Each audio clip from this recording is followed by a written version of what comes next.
Assalamualaikum warahmatullahi wabarakatuh.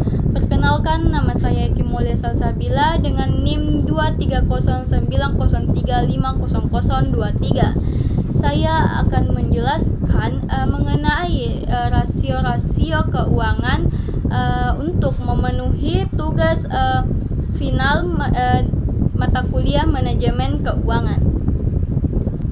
Adapun jenis-jenis rasio keuangan yaitu satu rasio likuiditas, 2 rasio solvabilitas atau leverage, 3 rasio aktivitas, 4 rasio profitabilitas, 5 rasio pertumbuhan, 6 rasio penilaian. Adapun rasio likuiditas yaitu menurut Frank Westholm menyebutkan bahwa rasio likuiditas merupakan rasio yang menggambarkan kemampuan perusahaan memenuhi kewajiban utang jangka pendek.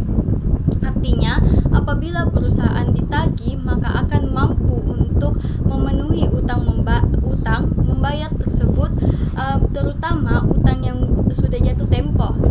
Jenis-jenis rasio likuiditas yang dapat digunakan yaitu 1 rasio lancar, rasio sangat lancar, rasio kas, 4 rasio perputaran kas, 5 rasio inventor atau net working capital. Adapun rasio lancar atau current ratio merupakan rasio untuk mengukur kemampuan perusahaan membayar kewajiban jangka pendek atau utang yang segera jatuh tempo pada saat ditagih secara keseluruhan. Dengan kata lain, seberapa banyak aktivitas lancar yang tersedia untuk menutupi kewajiban jangka pendek yang segera jatuh tempo. Rasio lancar dapat pula dikatakan sebagai bentuk untuk mengukur tingkat keamanan margin of error suatu perusahaan.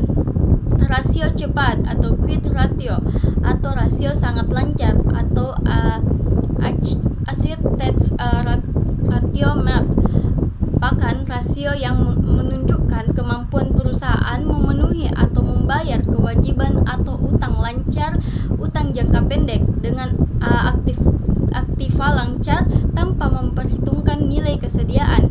Artinya, nilai sedia kita abaikan dengan cara dikurangi dari nilai total aktiva lancar. Hal ini dilakukan karena sediaan dianggap memerlukan waktu relatif lebih lama untuk diuangkan apabila perusahaan membutuhkan dana cepat untuk membayar kewajibannya dibandingkan dengan aktiva lancar lainnya. Rasio kas atau cash ratio merupakan alat yang digunakan untuk mengukur seberapa besar uang kas yang tersedia untuk membayar utang. Ketersediaan uang kas dapat ditunjukkan dari tersedianya dana kas atau yang setara dengan kas seperti rekening giro atau tabungan yang ada di bank yang dapat ditarik setiap menggunakan kartu ATM. Dapat dikatakan rasio ini menunjukkan kemampuan sesungguhnya hanya bagi perusahaan untuk membayar utang-utang jangka pendeknya. Rasio perputaran kas turnover menurut James Gill digunakan untuk mengukur tingkat kecukupan modal kerja perusahaan yang dibutuhkan untuk membayar tagihan dan membiayai penjualan. Artinya, rasio ini digunakan untuk mengukur tingkat ketersediaan kas untuk membayar tagihan, utang, dan biaya-biaya yang berkaitan dengan penjualan. Inventory itu net working capital merupakan rasio yang digunakan untuk mengukur atau membandingkan antara jumlah kesediaan yang ada dengan modal kerja perusahaan. Modal kerja tersebut terdiri dari pengurangan antara aktiva lancar dengan utang lancar. Yang kedua, rasio solvabilitas. Rasio solvabilitas atau rasio leverage ratio merupakan rasio yang digunakan untuk mengukur sejauh mana aktiva perusahaan dibayar dengan utang. Artinya, berapa besar beban utang yang ditanggung perusahaan dibandingkan dengan aktivanya. Dalam arti luas dikatakan bahwa rasio solvabilitas digunakan untuk mengukur kemampuan perusahaan untuk membayar seluruh kewajibannya. baik jangka pendek maupun jangka panjang apabila perusahaan dibubarkan atau dilikuidasi. Adapun jenis-jenis rasio solvabilitas antara lain yaitu debt to asset ratio, yang kedua debt to equity ratio, yang ketiga long term debt to equity ratio, yang keempat teams interest net, yang kelima fiscal cover. Debt to asset ratio atau debt ratio merupakan rasio utang yang digunakan untuk mengukur seberapa besar aktiva perusahaan dibiayai oleh utang atau seberapa besar utang perusahaan berpengaruh terhadap pengelolaan aktiva. Caranya adalah dengan membandingkan antara total utang dengan total aktiva. Debt to equity ratio merupakan rasio yang digunakan untuk menilai utang dengan ekuitas. Untuk mencari rasio ini dengan cara membandingkan antara seluruh utang termasuk utang lancar dengan seluruh ekuitas. Rasio ini berguna untuk mengetahui jumlah dana yang disediakan peminjaman atau kreditor dengan pemilik perusahaan. Dengan kata lain, rasio ini untuk mengetahui setiap rupiah modal sendiri yang dijadikan untuk jaminan utang. Long term debt to equity ratio merupakan rasio antara utang jangka panjang dengan modal sendiri. Tujuannya adalah untuk mengukur berapa bagian dari setiap rupiah modal sendiri yang dijadikan jaminan utang jangka panjang dengan cara membandingkan antara utang jangka panjang dengan modal sendiri yang disediakan oleh perusahaan. Teams insert net merupakan rasio untuk mencari jumlah kali perolehan bunga. Rasio ini diartikan juga kemampuan perusahaan untuk membayar biaya bunga, sama seperti coverage ratio menurut James C. Van Houten. Fiscal cover atau lingkup biaya tetap merupakan rasio yang menyerupai rasio Teams insert net. Hanya saja bedanya dalam rasio ini dilakukan apabila perusahaan memperoleh utang jangka panjang atau menyewa aktiva berdasarkan kontrak sewa. Biaya tepat merupakan biaya bunga ditambah kewajiban sewa tahunan atau jangka panjang. Yang ketiga yaitu rasio aktivitas. Rasio aktivitas atau activity ratio merupakan rasio yang digunakan untuk mengukur efektivitas perusahaan dalam menggunakan aktiva yang dimilikinya, atau dapat pula dikatakan rasio ini digunakan untuk mengukur tingkat efisien pemanfaatan sumber daya perusahaan. Efisien yang dilakukan misalnya di bidang penjualan, sediaan, penagihan piutang, dan efisien di bidang lainnya. Rasio aktivitas juga digunakan untuk menilai kemampuan perusahaan dalam melaksanakan aktivitas sehari-hari. Jenis-jenis rasio aktivitas yang dirangkup dari beberapa ahli keuangan yaitu satu, perputaran piutang atau exchangeability turnover. Yang kedua, hari rata-rata penagih piutang, day of receivable.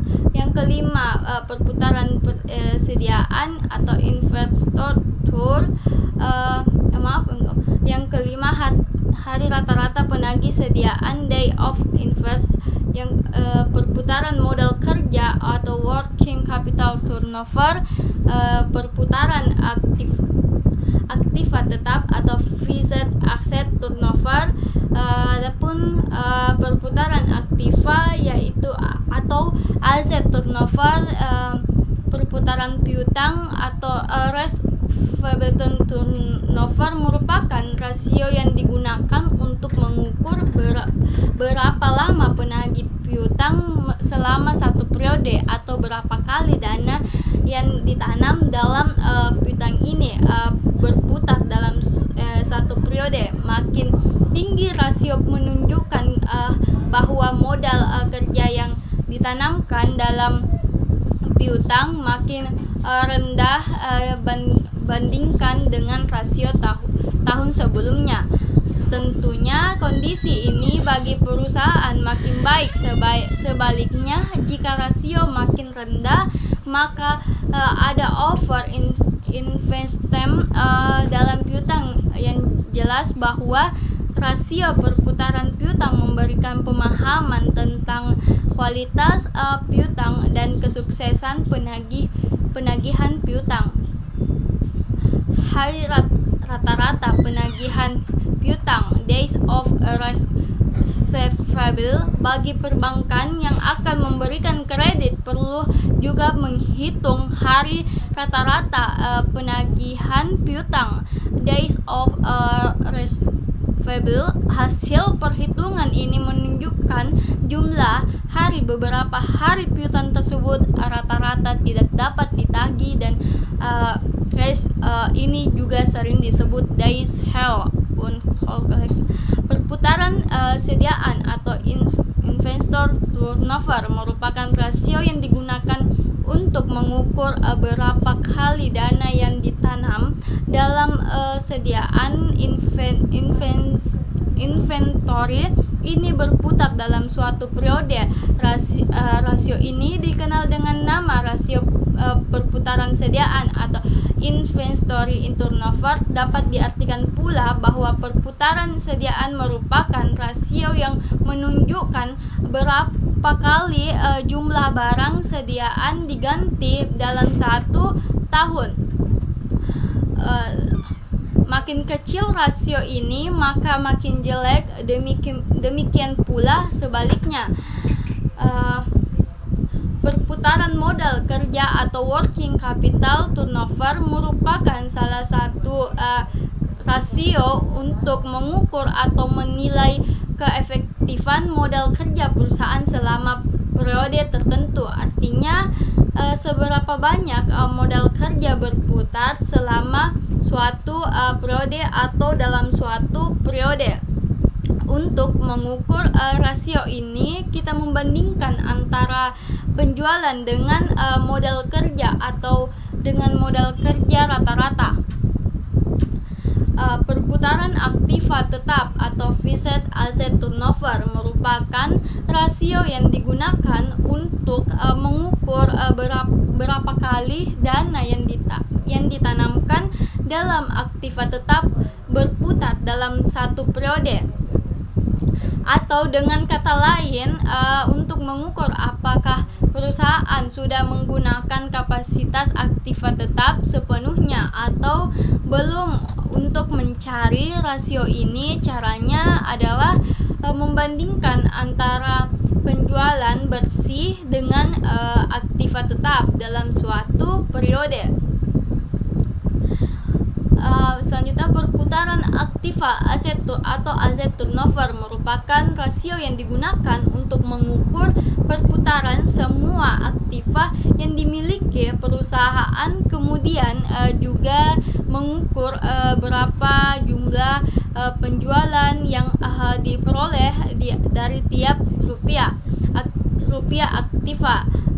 Adapun yaitu yang keempat, rasio profitabilitas. Rasio profitabilitas merupakan rasio untuk menilai kemampuan perusahaan dalam mencari keuntungan. Rasio ini juga memberikan ukuran tingkat efektivitas manajemen suatu perusahaan. Hal ini ditunjukkan oleh laba yang dilaksanakan dari penjualan dan pendapatan investasi. Intinya bahwa penggunaan rasio ini menunjukkan efisien perusahaan. Terdapat jenis-jenis rasio profitabilitas sebagai berikut, yaitu 1. profit margin atau profit margin on sales. Yang kedua, return on investment atau ROI. Yang ketiga, return on equity atau ROE. Yang keempat, laba per lembar saham. Yang kelima, rasio pertumbuhan. Yang profit margin on sales atau profit margin atau margin laba atas penjualan merupakan salah satu rasio yang digunakan untuk mengukur margin laba atas penjualan. Untuk mengukur rasio ini adalah dengan cara membandingkan antara laba bersih setelah pajak dengan penjualan bersih. Rasio ini juga dikenal dengan nama profit margin. Hasil pengembalian investasi atau lebih dikenal dengan nama return on investment atau ROI atau return on total asset merupakan rasio yang menunjukkan hasil atau return atau atas jumlah aktiva yang digunakan dalam perusahaan. ROI juga merupakan suatu ukuran tentang efektivitas manajemen dalam mengelola investasinya. Hasil pengembalian ekuitas atau return on equity atau rentabilitas modal sendiri merupakan rasio untuk mengukur laba bersih sesudah pajak. Dengan modal sendiri, rasio ini menunjukkan efisiensi penggunaan modal sendiri. Makin tinggi rasio ini, makin baik. Artinya posisi pemilik perusahaan makin kuat, demikian pula sebaliknya. Rasio laba per lembar saham atau earnings per share atau disebut juga rasio nilai buku merupakan rasio untuk mengukur keberhasilan manajemen saham mencapai keuntungan bagi pemegang saham. Rasio yang rendah berarti manajemen belum berhasil untuk memuaskan pemegang saham. Sebaliknya, dengan rasio yang tinggi, maka kesejahteraan pemegang saham meningkat. Dengan pengertian lain bahwa tingkat pengembalian yang tinggi, rasio pertumbuhan atau core ratio merupakan rasio yang menggambarkan kemampuan perusahaan mempertahankan posisi ekonominya di tengah pertumbuhan perekonomian dan sektor usahanya. Dalam rasio yang dianalisis adalah pertumbuhan penjualan, pertumbuhan laba bersih, pertumbuhan pendapatan per saham, dan pertumbuhan dividen per saham. Yang keenam, rasio penelitian atau valuation ratio yang yaitu rasio yang memberikan ukuran kemampuan manajemen menciptakan nilai pasar usahanya di atas biaya investasi, seperti rasio harga saham terhadap pendapatan, rasio nilai pasar saham terhadap nilai buku.